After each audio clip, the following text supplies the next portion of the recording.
Coach Braylon Del Pivito, the Demon football coach, getting ready for the final home game Saturday against Sam Houston State. Coach Pivito, your team had some of its hopes dashed up at UCA. Can't win the conference championship anymore, won't be going to the playoffs, but you still can have a winning season and certainly finish the first perfect season in Turpin Stadium since 2004 with a win on Saturday. So what is the mindset of this team at this moment as we begin preparation for Sam Houston? Well, you know, you're always just point after a loss, period. No matter, what the record is. I mean, a loss is a loss, and our guys were hurting Saturday night after when we pulled out of Conway, but we got so much to play for. We want a winning season for our seniors, 2 undefeated record at home. And I think, those two said is very important, because like you said, it's almost been 10 years since we've been undefeated at home, and our seniors deserve a winning season, which would be a great step for our football program right now. So a lot to play for, a lot more, but those are 2 pretty important priorities for us right now. What do you think your strengths are as a team going into these last 2 games, and how can you play off those for success? Well, I think we've played extremely hard. We've been a football team that really the offense has played really well in the first half and the defense has played really well in the second half. We got to play together for 60 minutes as a football team. If we can do that, I mean, we can play with anybody in the FCS conference period or in the FCS level period, and that's what we got to do. And we got to play together for 60 minutes. And Sam's a very good football team, and we're looking forward to it. It's a TV game. It's a day game. It's our last home game. I mean, so much to play for. We're looking really forward to getting on the practice field this week and getting back to work, and we're looking really forward to our game on Saturday. Let's talk about the challenges that Sam Houston presents. First, their offense. They're averaging 52 a game in their last 6 games. Obviously, they've hit their stride, and they have some very dangerous weapons. Well, you know what? It was funny. We were breaking down the tapes yesterday, and we said, hey, let's look at Nicholls State. They only beat them 41-0. And but no, they're a good football team. They really are. And we have to play well. They do a great job offensively with personnel groups, formations, and they got a great scheme. They really do. And we have to play well. But I like what we're going to do against them defensively. I think we match up very well. And we just got to go play. We got to go make plays. And the team that makes the most plays will win the game. And that's what we have to do. We got to go out there and do a great job. They run the ball extremely well, and they throw it. Where I've seen them improve is in their throwing game. I think Doug Roos has gone in there as offensive coordinator and really helped them take their throwing game to the next level. And they're a lot more balanced than they've been, but they run the ball well, throw it well, and they just do a lot of good things. They got a lot of speed on the football field, so we have to go make plays in space and fit the run and do a great job when they throw it. All right, their defense under Scott Stoker is extremely aggressive. A big difference from what you saw last week at UCA. How does the style contrast cause problems for you, or do you see more aggressive defenses nowadays, and this will just be a high-level aggressive defense? Well, they do a great job. They do a great job of playing man. Actually, they're playing a little bit more zone than they have in the past, but Scott does a great job with his pressures. It's a very aggressive style of defense. They've done that really since he's been there, and he's done a great job with it. We just got to take advantage of some of the things we have to do versus. I mean, you attack defenses that sit back and play zone coverage differently than you attack defenses that are aggressive and blitz and play man. And our plan of attack has got to work. We got to hit home. We got to be able to take advantage of one-on-one situations and pressure situations. And we all know there's things that hurt zone coverage and there's things that hurt pressure situations. And we have to hit home. We have to do a great job of executing at the right time in this football game offensively. If we do that, I mean, we'll move the football and it'll be a lot of fun. If we don't, I mean, we won't. And that's just the bottom line. Again, it comes back to making plays and taking advantage of what the defense is giving you. But they're a very, very, very good defensive football team. Every team, no matter how successful or not, runs into obstacles during a season.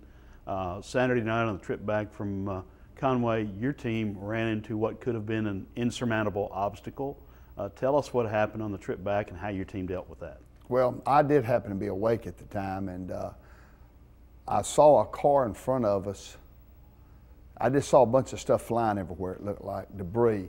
And I saw the car pull off the road, and I saw people jumping out and running every which direction.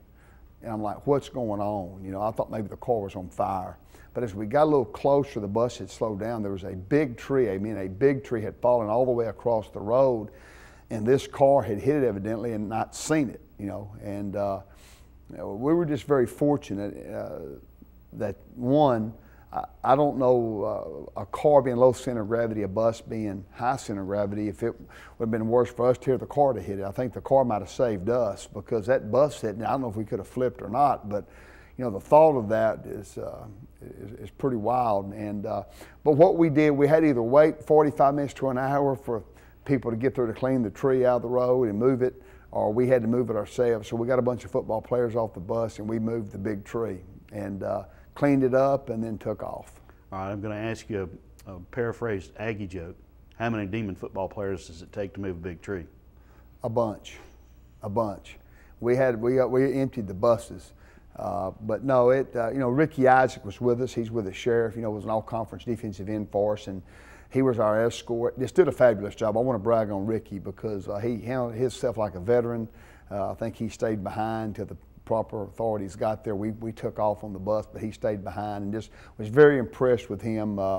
You know, our local sheriff's department and Vic would be our sheriff will be very, very happy with that young man. And let's footnote it with, fortunately, no injuries for the folks who did run into the tree. But the other car was just, it was smashed up. Yeah. I mean, I don't want to say total, but it looked like it could be, and their airbags deployed, and it was a serious hit. Now, I mean, they hit that thing hard, and I don't think they knew what had happened, so they were bailing, and like I said, it could have been a tragic accident, you know, but thank God that nobody was injured. Okay, speaking of injuries, ordinarily we don't cover injuries here, but there was one in the game Saturday, late in the game, with Corey Simmons, that you know, was a pretty tough one. A lot of people are interested to know how Corey is with his leg injury. Well, he dislocated his ankle and broke his fibula, so he will be out. We'll do surgery on him, and he will be out at the end of the year, but of course we'll have him back hopefully in the spring and for sure by the fall. Okay, Coach Peeve, if you had to describe your team's approach to Saturday's game in just a few words, what is that? Well, we're going to get back to work. That's what you do. You know, you dissect a loss and you fix what happened, and you go out and you work. You get the best remedy I have. It's like getting baptized in the Baptist church, which I'm Baptist. I mean, getting back on that field just kind of baptizes you and it cleanses you, and you get back to work, and that's what we know. Go back to work and work hard to go get a win on Saturday.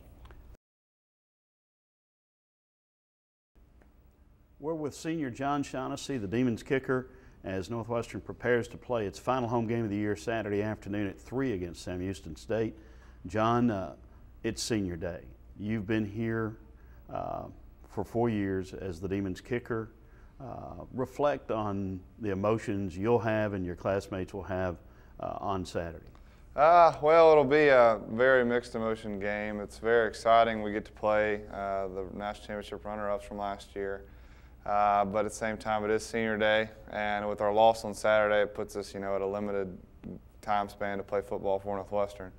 And so it is sad but at the same time, it is another opportunity to go play. So for that, I'm thankful, and it's just you know, for 4 years being able to play, it's been a blessing. And so, you know, final time to go out there in front of a home crowd will be really special. There's no championship in the offing for the Demons. However, the chance to finish with a winning record is still at stake, as well as an opportunity to deny Sam Houston a share of the Southland Conference Championship. So there's a lot of incentive out there Saturday. Yeah, well, I'm very much a spoiler fan. If I can't win, I don't want anybody else to win it. And so I do hope that we can spoil that for Sam Houston. I do, you know, but they're a great team. They didn't make the national championship last year for just, you know, by luck, and they're doing very well this year. They had a very good showing this past Saturday. So it'll be a tough test, and you know, it's another one of those big games. I think Coach B said it right this past weekend. If you can't get up for these last 3 games, then you might not have a pulse. And so it's going to be an exciting game. You know, I don't think it really matters, you know, whether or not they win it or not, but it's just a big opportunity for us to, you know, have a winning season, like you said. What will it say about this team if you can go in and beat Sam Houston? Well, it'll show our true colors, what I would like to think. Freshman year, whenever we had that terrible season, week in and week out, I knew that we were able to come in and work hard. Everybody, all the coaches, all the players knew that we had it in us to do it. We just weren't able to show it on the field. And this is that opportunity again. Like you said, there is no shot for us to win a conference championship, but there is a shot to show this country, this conference, that we are a legitimate program and that we do have good people at this program. So it would be phenomenal, not only for us seniors, but for the whole program as a whole to win this game. All right. Reflecting back on the game at UCA last Saturday night, how does the team process the outcome and move forward? Obviously, it denies you the chances to win championships, disappointing loss in that respect and others. So how does the team move forward? Well, it was a poor showing, both execution-wise and everything. And so we have to take that loss and really, just like we've taken any other loss, we have to get better, number one. And then we have to just find that inner drive, like I just mentioned. 4 years ago we were able to come in week in and week out and play hard. We have to find that inner drive to see, who we really are, if we can really, punch it out and make the corrections of our poor play on Saturday. So. All right. Now let's reflect back personally on your 4 years. Not necessarily citing specific games, but what have the last 4 years meant to you? Oh, it's been enormous. Jack Britton asked me that question last 2 weekends ago at Nichols, and it's been enormous. It's been an incredible blessing to be able to play, and certain games stand out, certain games don't. Certain games I like to put out of my mind. Some games I want to highlight. But it's just been great. I really have enjoyed it. I've enjoyed being around these players, being around these coaches. I think that's one thing I'm really going to miss, is just being, turning off your unprofessional key or your light switch whenever you walk in the locker room, and just being able to be yourself around these other guys. Those are things that I'll really reflect on whenever my time is over in 2 weeks. So. What has it been like playing for Coach Pivotal? It's been enormous. I don't think I could have chosen a better coach to play for in college, both personally and professionally. I think he handles himself incredibly with us. He knows what it takes to win. He knows how to preach leadership, and I think that playing for him has just been incredible for me personally. I think I had the opportunity to go to West Point, and Coach Ellerson there was a great coach, and weighing those two options, I think I made a great decision being able to spend 4 years with Coach Pivotal. Okay, your position coach, Brendan Farrell, I know, has also been very influential. Oh, certainly. I think it's anytime you get to be around a guy who has 2 degrees from Notre Dame, it's pretty beneficial. But besides that, it's been great to have him as my mentor for the past 4 years. At times we can butt heads, at times we really enjoy each other. But just being able to have him as a athletic mentor and always demanding perfection, like I said with Coach Pivotal, those two will benefit me in the future immensely. Okay. Among your senior classmates, is there one or two guys who you have a special rapport with that you enjoy just visiting with, clowning around with, that it's hard to process not being around them on a daily basis going forward? Oh yeah, certainly. As much as I hate my snapper and holder at practice every day, Justin Warner, Spencer Harrell, I don't know if I'll be able to go throughout a week without being able to talk to them, and all my good friends. It's just those two.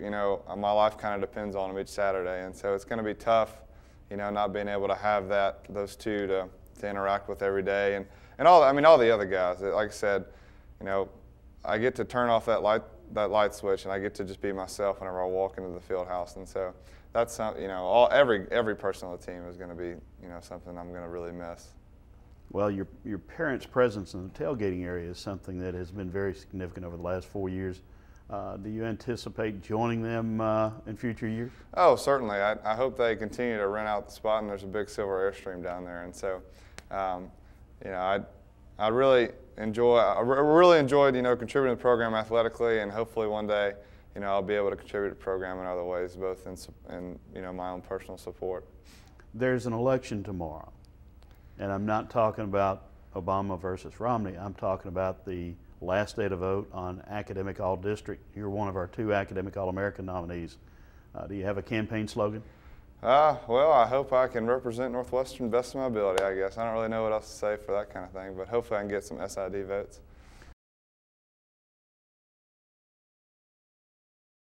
We're here with senior receiver Clifton Brown of the Demons, who has hot hands lately. He's been a favorite target of Brad Henderson's. They've been very effective moving the football down the field for the Demons as Northwestern approaches its final home game Saturday against Sam Houston State. Clifton, let's first reflect on the game last Saturday at UCA.